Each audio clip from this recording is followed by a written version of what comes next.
Om Jnanatimirandasya Jnananjana Shalakaya Chakshur Umilitanjena Tasmai Sri Gurave Namaha.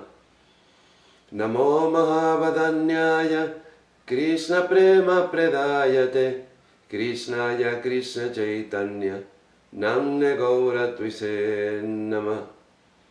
He Krishna Karuna Sindhu Dinabandhu Jagatpate Gopesha Gopika Kanta Radha Kanta Namostute Tapta Kanchana Gaurangi Radhe Vrindavaneshwari Vrishabhanusute Devi Pranamamis Haripriye.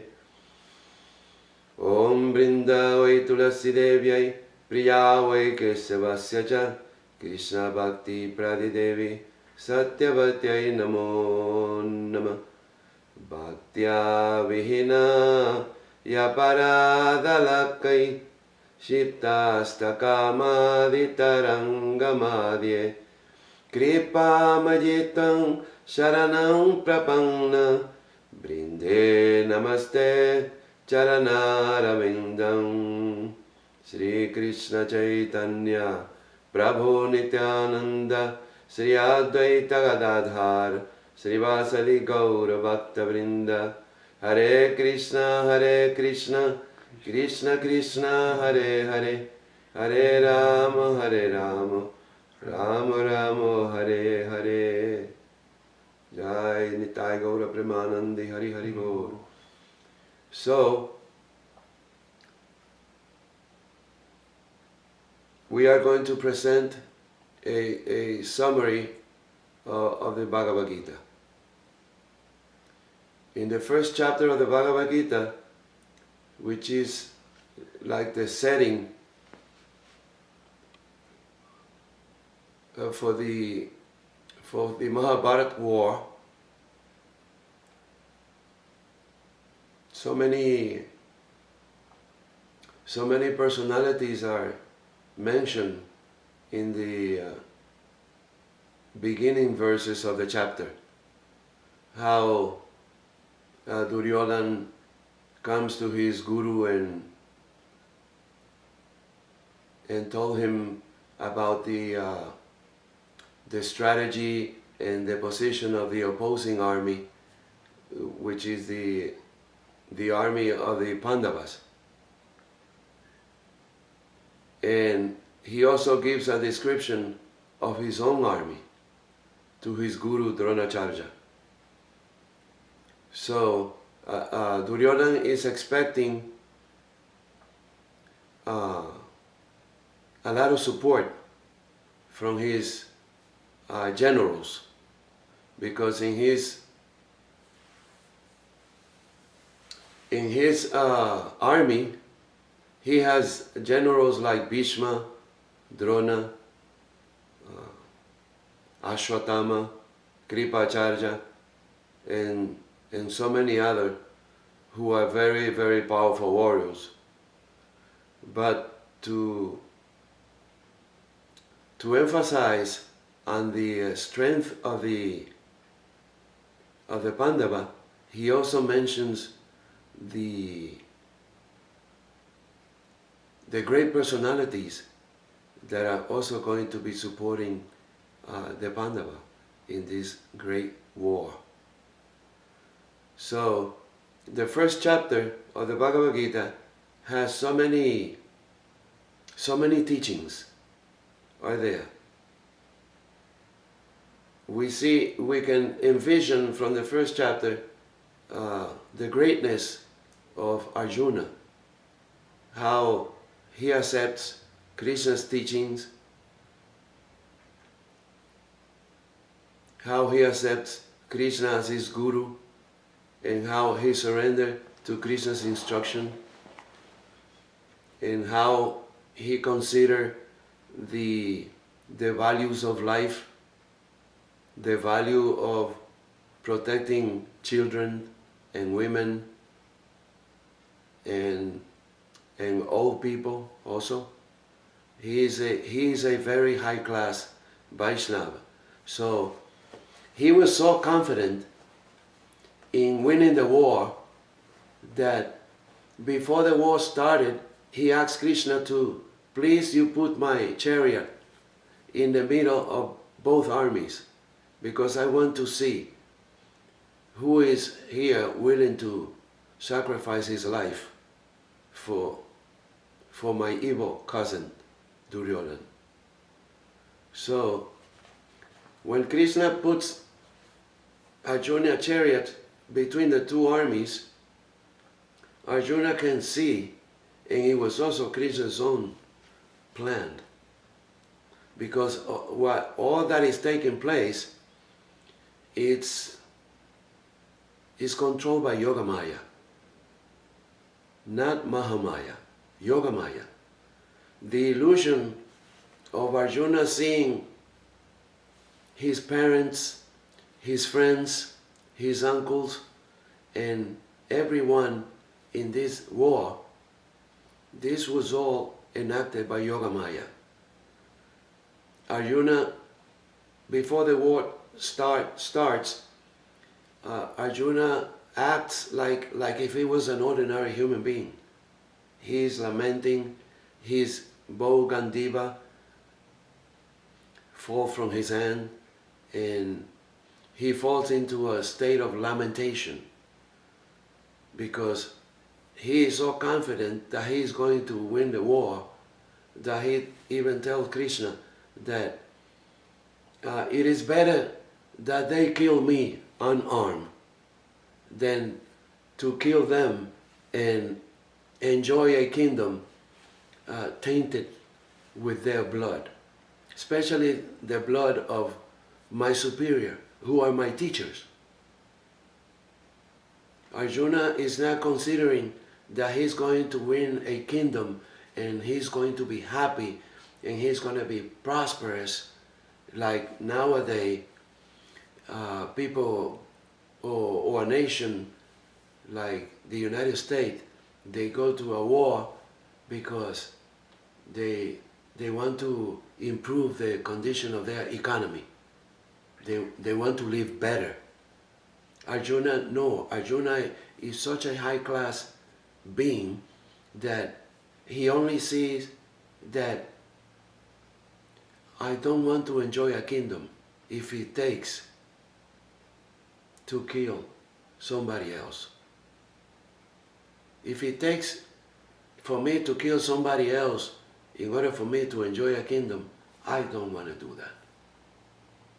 Therefore, we see that to kill all these great generals, like Bhishma and Drona, especially, Krishna has to devise some very special tricks, but they are within the code of war.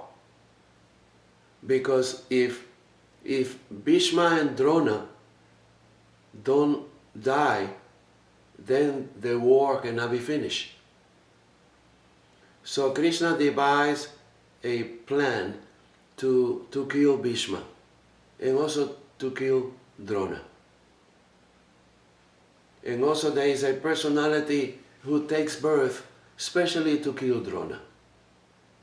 Because Dronacharya and Maharaj Drupada, they were friends when they were young. They went to school together and they were very good friends. When Drupada became king,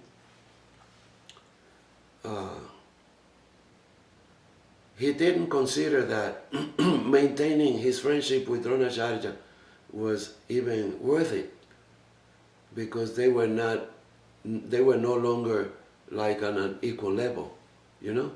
So Dronacharya saw himself in a very poverty-stricken position, and his wife, who was the sister of Kripacharya, I think, yes.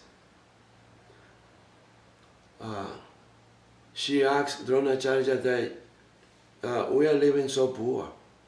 So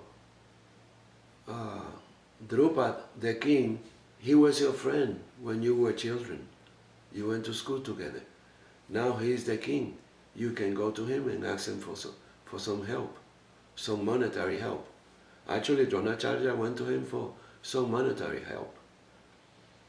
So then when Dronacharya came to the palace of Drupad, Maharaj Drupad, he received him as a person who is in need and needs some help. He didn't receive him as an old friend. So this offended Dronacharya very much. So up to the point that Dronacharya did not accept any charity from Drupad and left very angry. So when the Pandavas and the Kaurava military education came to an end, then it is generally the custom that the disciple gives some dakshin or some donation to the teacher. So first, Dronacharya, he asked Duryodhana and his brothers and friends to please give a dakshin.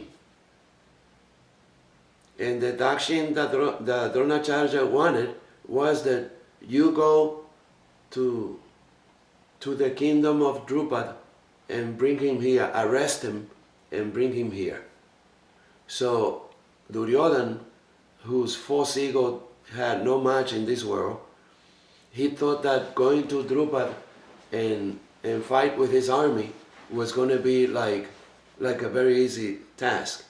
So when Dronacharya asked him to do this seva for him, Duryodhana simply, ha ha ha, he laughed because he thought that, oh, this is going to be easy.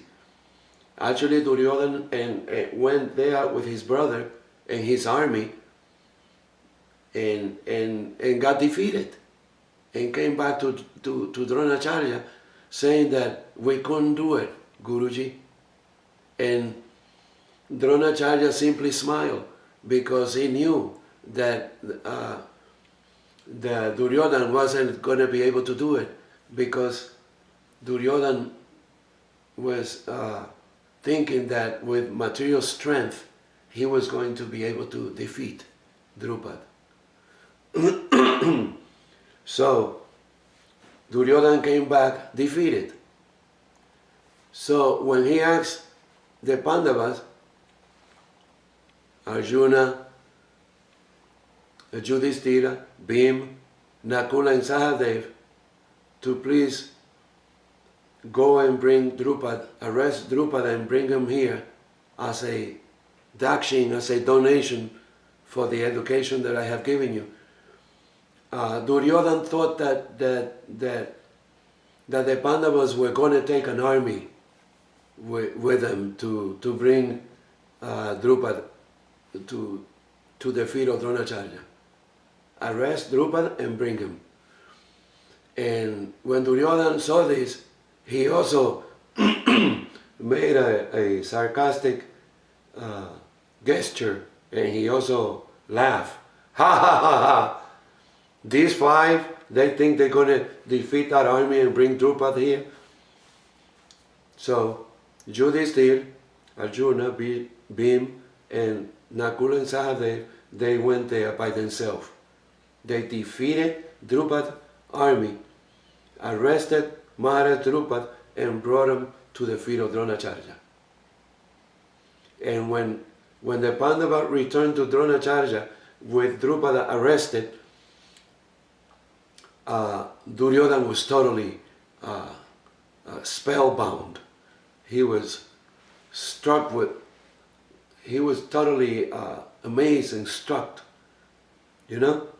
that, oh my God, these five, they defeated that army and actually brought Drupad arrested. So when Drupad was brought to Dronacharya, actually Arjuna brought him and threw him at the feet of Dronacharya. And Dronacharya told Drupada that actually there was no need to for things to come to this point, you know. I simply went there to ask you for a donation because I was in need economically, but you acted in such a way that it was actually offensive. And I'm not going to take away your whole kingdom. I'm going to give you half, but I'm going to take half. So Drona, he took half of the kingdom and gave Drupad half. And Drupada, he became so offended by that act of Dronacharya that he set out to perform a sacrifice where he will beget a son capable of killing Dronacharya. So that's why we see that in the Mahabharata war, Drishtadyumna, the son of Drupad and brother of Draupadi, he kills Dronacharya. And to kill Dronacharya, Krishna devises a very special trick. So Krishna asks Arjuna to tell Dronacharya that Ashwatthama, his son, is dead, that he has been killed in the war. But Arjuna knows that this is not true. So Arjuna tells Krishna, you are asking me to do something that is not within my capacity of doing such thing. I have never lied like this. I have never performed such an act in my life. But also because Yudhishthira was known as the only person in the world who had never told a lie, then Krishna asked Yudhishthira that you tell Dronacharya that his son Ashwatthama is dead. But Yudhishthira, he knows that the Ashwatthama is not dead. So Krishna devises a trick and tells Bhim that, Bhim, what is the name of that elephant over there? Oh, that's Ashwatthama the elephant. So Krishna asks Bhim to kill that elephant. So Bhim takes a mace and throws it at the elephant, hits him on the head and kills him. So Ashwatthama the elephant has been killed. Understand? So when Krishna asked Yudhishthira to tell Dronacharya that his son Ashwatthama is dead, Yudhishthira knows that Ashwatthama, Dronacharya's son, he's not dead, but the elephant, Ashwatthama, is dead. So every time Yudhishthira tells, every time Yudhishthira tells Dronacharya from far away that Ashwatthama the elephant is dead, every time he says the elephant, Ashwatthama, Dronacharya can only hear that Maharaj Yudhishthira is saying that Ashwatthama is dead. He doesn't hear that the elephant, Ashwatthama, is dead, because every time he says the elephant, a bell or a conch shell, it's sound. So, because Yudhishthira Maharaj has never told a lie, when Dronacharya hears from the mouth of Yudhishthira that Ashwatthama is dead, he actually believes it and falls into a state of lamentation. He actually gets down from his chariot and falls on his knee on the floor and starts lamenting. Seeing Dronacharya in such a state, unarmed, that's when Drishtadyumna, Drupad's son, takes the opportunity and behead Dronacharya. He kills him. Because otherwise, fighting man to man or a whole army against Dronacharya, nobody was able to defeat Dronacharya. Nobody was also able to defeat Bhishma in a war. So Krishna has to devise some special plan to kill these two personalities. After the battle of Kurukshetra, when Krishna finished his how would you say? So after the beheading, what transpired after that? After the beheading of who? Dronacharya? Yeah. Well, the war, that day, the war stopped. And there were so many things going on, and there were so many codes that were violated, and there was so much protest from the side of the Kauravas because of the way Dronacharya was killed, and so on and so forth. Because back then they had codes. They codes, had codes of war. Codes of war. You didn't fight at night. Bhishma himself, he set the codes that were supposed to be followed, but everything was violated. And then there were codes that there wasn't supposed to be fighting at night, but that was also violated. And there was one day when even after the sun set, the war kept on all night long, and they didn't stop. But after the war, when Krishna went to his capital city, Arjuna, because Krishna and Arjuna are very intimate friend, so Arjuna accompanied Krishna all the way to Dwarka. When Arjuna returned from Dwarka, there are many, this is also recounted in the Mahabharata. But in Dwarka,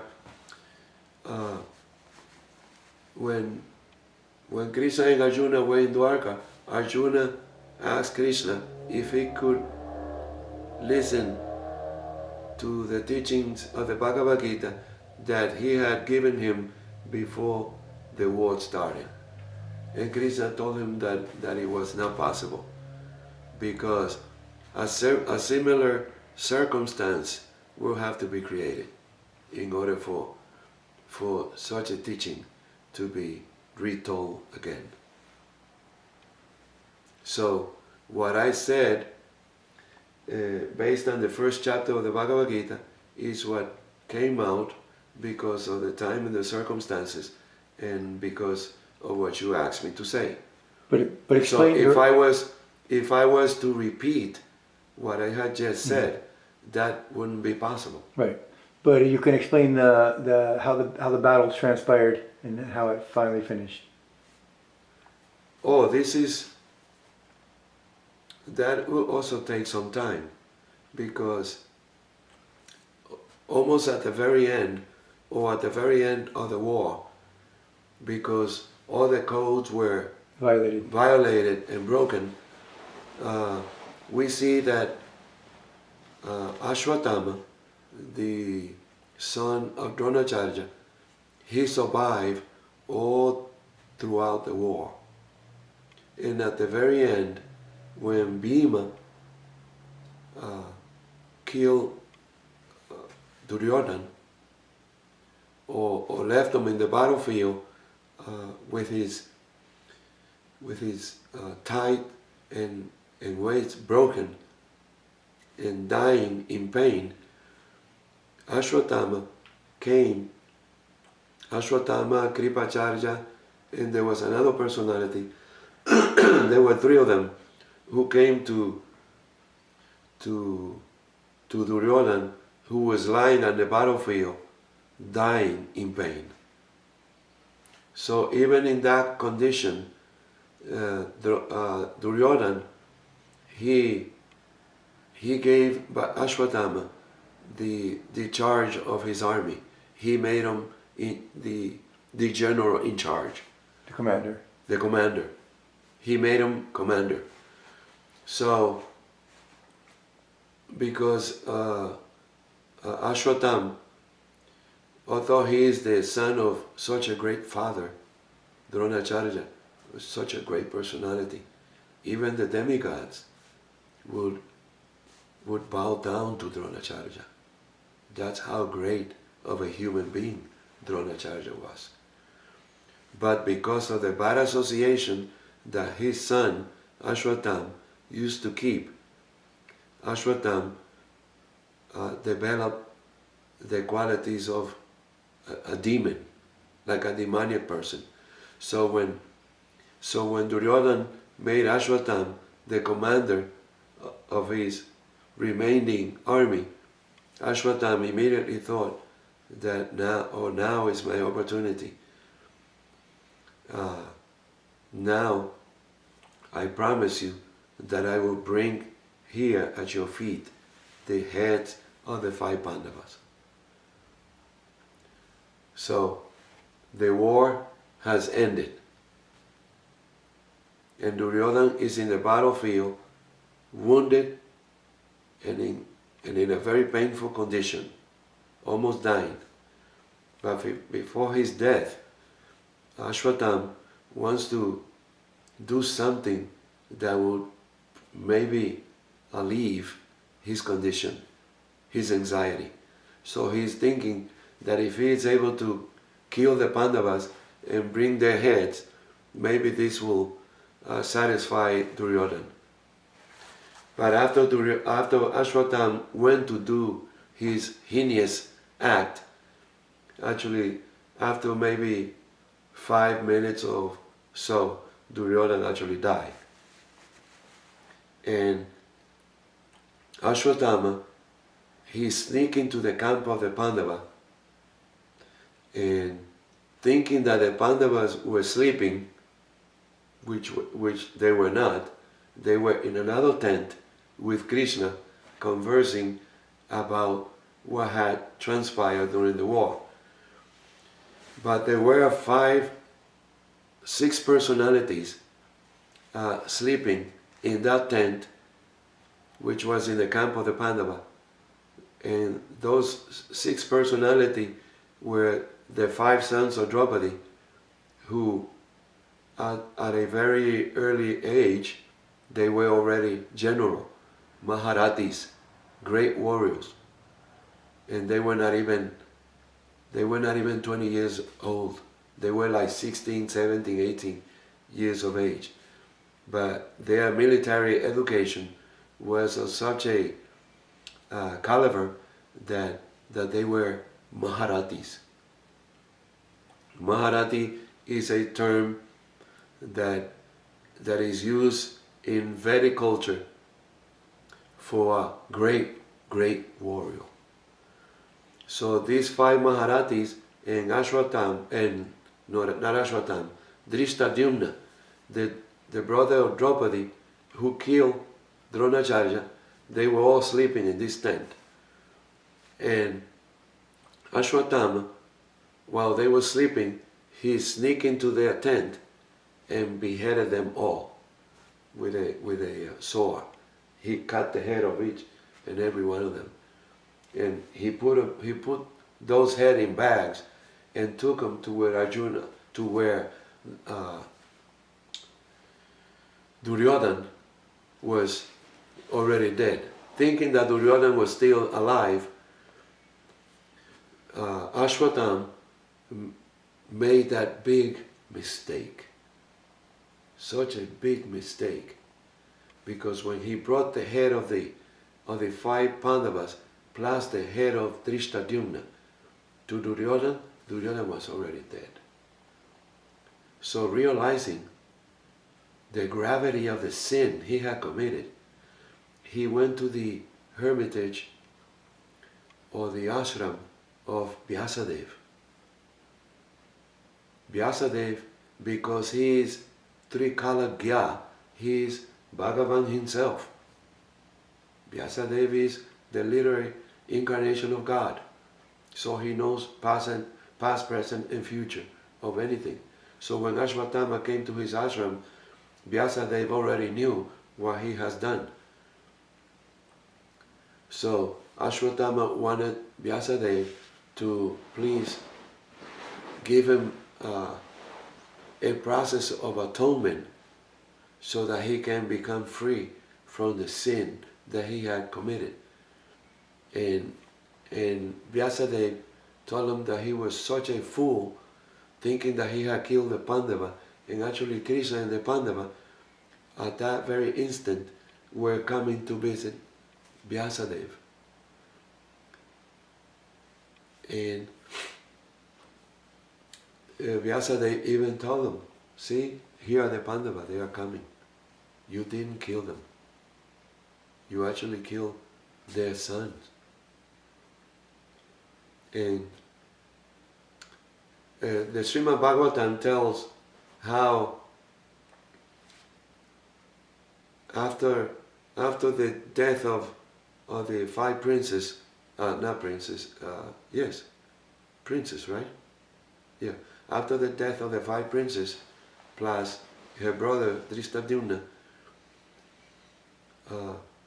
there was a big lamentation going on because the war had already ended, and now this. Young men who are not even 20 years of age, all dead, unnecessarily, simply to please the evil Duryodhana. So there is a big dilemma as to what to do with Ashwatam. And because Ashwatam is a married man, and there are so many thousands and practically speaking millions of widows over the war, to kill Ashwatam and make his wife a widow, that will also not be even considered. So, but Ashwatam has to be arrested and be brought to the camp of the Pandava. So Arjuna is given a task. He goes after Ashwatam, ties him, and brings him to the camp. So there is a big dilemma as to what to do with Ashwatam. Bhim, whose only vision was that he should be killed, and Nakula and Sahadev were insisting on killing Ashwatam. Even Arjuna said, this culprit is only worth being killed. Kill him immediately. So Krishna, with his cleverness, he asked Draupadi, and also Maharaj Yudhishthira had so many arguments as to why Ashwatam should not be killed, even though he killed his own family member. Still, Maharaj Yudhishthira is so great that he's not even considering that this person should be killed. I mean, some punishment should be given, but killing him, that's out of the question. He is the son of our teacher. He is a Brahmin. Huh? And Maharaj Yudhishthira was so grateful to Dronacharya, because Dronacharya was his teacher. And Ashwatthama is the son of Dronacharya. So killing Ashwatthama and also leaving his wife a widow was out of the question. So Bhima and Arjuna, they took him and they deprived him of a jewel. He was born with a jewel in his forehead. That jewel was taken from his forehead with a knife, and his head was shaven, his beautiful hair, and he was deprived of all his beauty and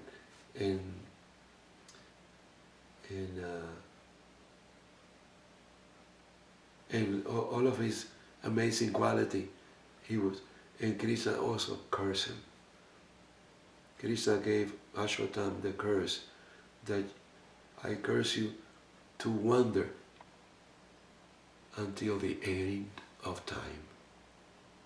Also, this chapter instructs us that it doesn't matter how powerful you are, if you are supporting the irreligious side of life or the evil side of life, it doesn't matter how powerful you are.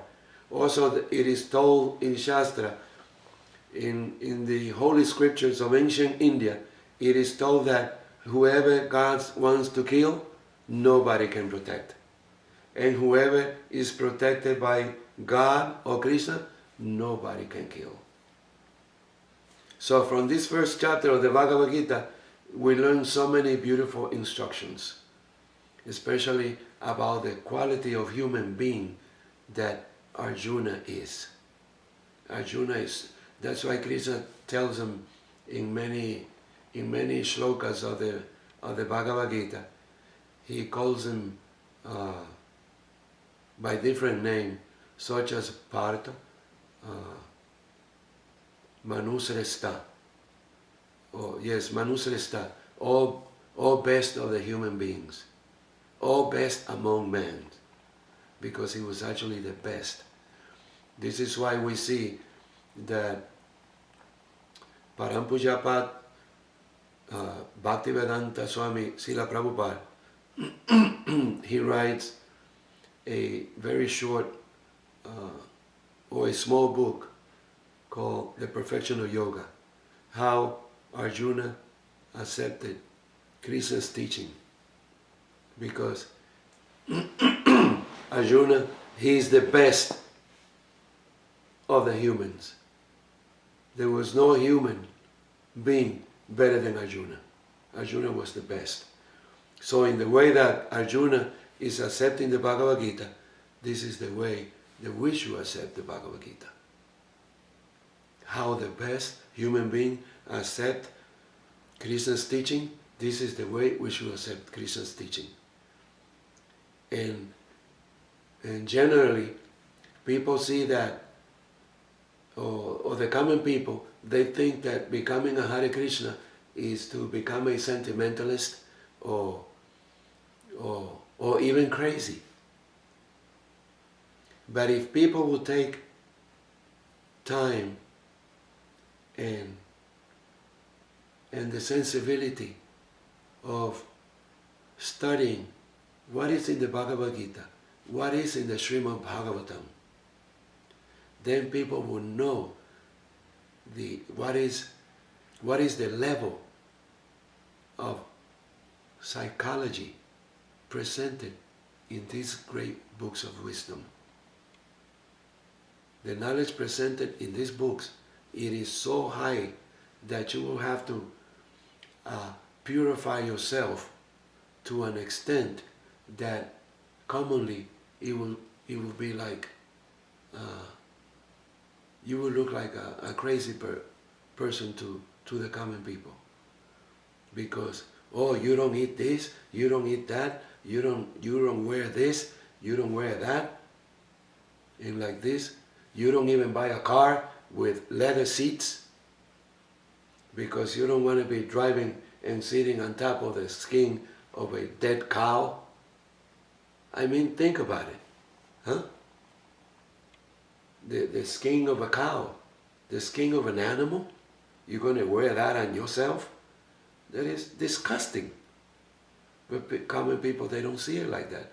Not only do they wear the skin, they eat the flesh, which is totally unnecessary. Everything that human needs to live healthy and happy, it grows on the ground. Also, milk is the most wonderful food in the world. Now, all this crazy propaganda about milk not being good for this and milk not being good for that. Krishna, when we see Krishna, we always see so many cows. And in Vrindavan, so many cows. And we see that Srila Prabhupada and Srila Gurudev, even in their old age, they never stopped drinking milk. Now all these vegans and modern vegetarians, they have so many theories about milk. Yeah, there is milk that is actually not even fit for human consumption. All this industrialized milk, they milk the cow with machines that actually hurts the udders, and even blood falls into the milk. and they sell it like that. So, but organic milk, organic from happy cows, this milk, when you drink it in the evening, nice and hot, it actually nurtures cells in your brain that are actually invisible. These cells in your brains are so fine that they are invisible. And it is through these cells that are in your brains that you can actually digest and comprehend that there is a spiritual side of you, that you are actually not this body, that you are actually a spiritual being, and that with the death of this body, just like it is told in the Bhagavad-Gita, in the first chapter. No, this is the second chapter. In the second chapter, Krishna explains to Arjuna that the great difference between this body and the inhabitant of the body, the soul. Such as in the second verse of the chapter, Krishna tells Arjuna, Dehinosmin jatade komaranjovananjara tatadeham praktir dirastatra namuyati. Krishna tells Arjuna in this particular verse of the Bhagavad Gita that as the soul continually passes in this body from boyhood to youth to old age, the soul similarly passes into another body at the time of death. So even through practical experience, we can see that maybe 30, 40 years ago, or maybe 50 years ago, I had a child body, and then I had a youth body, and then I had a young man body, and then I had a 40-year-old body, and now, now I have a 56-year-old body. This body has undergone so many changes, but if you ask my mother who I am, she's going to say that, oh, he is my son. My body has changed so many times, but to my mother, I am the same person. It is not that my mother is seeing me different. I don't have the body that I had when I was 5, when I was 2, when I was 10. I have a totally different body now. But who am I that my mother is saying that I am her son? I'm not the 5-year-old child that she used to know. I am an old man already. But still she's saying that I'm her son. So what is this principle that doesn't change? It is the soul. And Krishna, in this particular verse of the Bhagavad Gita, he is saying how these changes in the body are taking place and that the soul is eternal. And he says, Dhiras tatra namuhyati.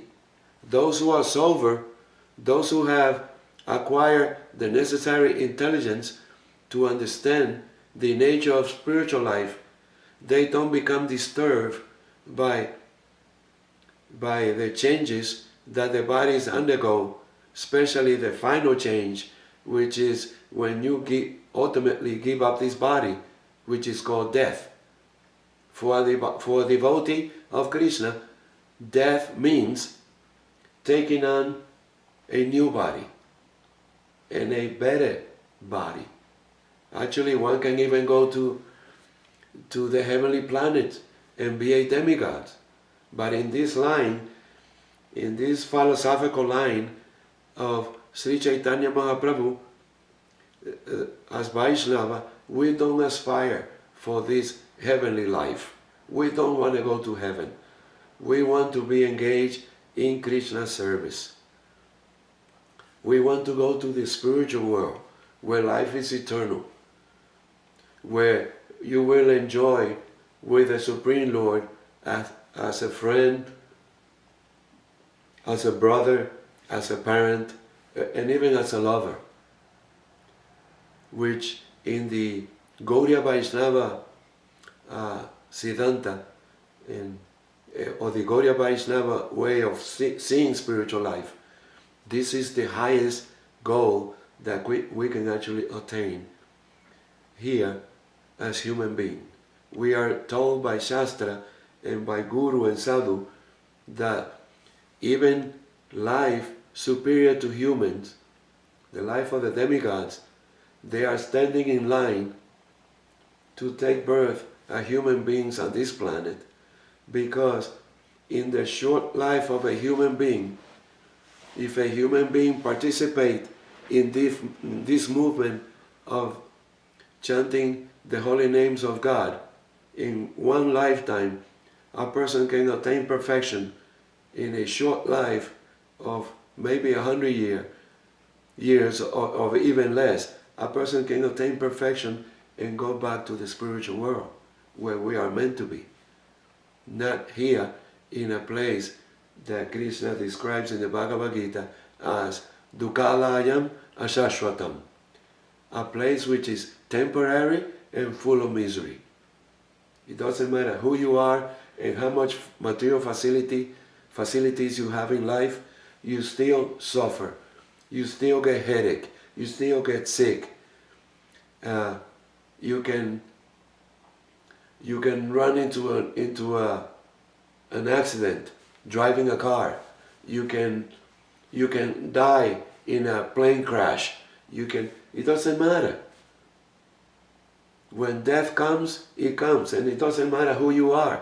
It doesn't matter if you are Donald Trump or you are Bill Gates. When the laws of karma are set your day for you to go, nobody's going to change it. It doesn't matter how much scientific advancement we make. The day and the moment that you are going to leave your body, nobody's going to change that. Nobody's going to change that. So I only cover a little bit of the teachings that Krishna has given in the Bhagavad Gita in the first chapter.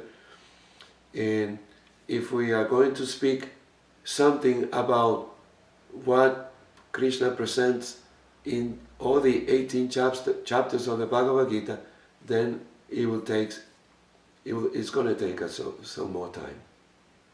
So I hope that I haven't offended anyone, or I sound unreasonable, illogical in what I said. So I beg everyone's apologies, and I offer my humble obeisances unto other Vaishnavas, devotees of the Lord, who are just like desire trees, because they can fulfill the desires of everyone. Vanchakalpatarubhyascha kripa sindhubhya eva cha patitanam pavanebhyo vaishnavebhyo namo namah. Jai Gaura Premanandi Hari.